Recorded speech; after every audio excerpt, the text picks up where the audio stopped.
আবার সেটা আবার রুচি ঠিক আছে আছে কিন্তু বয়া নাই বয়ে আর প্রস্রাব কিলার হয় পায়খানা কিলার হয়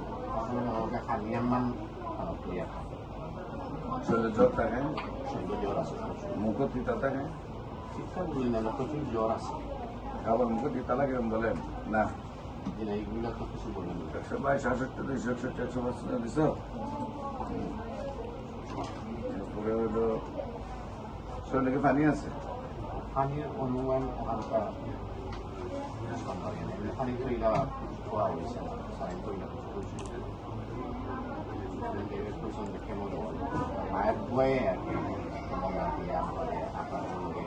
গেছিলাম তো 2-3 বার 10 বার এর আগে স্যার আমরা সিলেট থেকে হেমোপ্যাথি খোয়াইছিলাম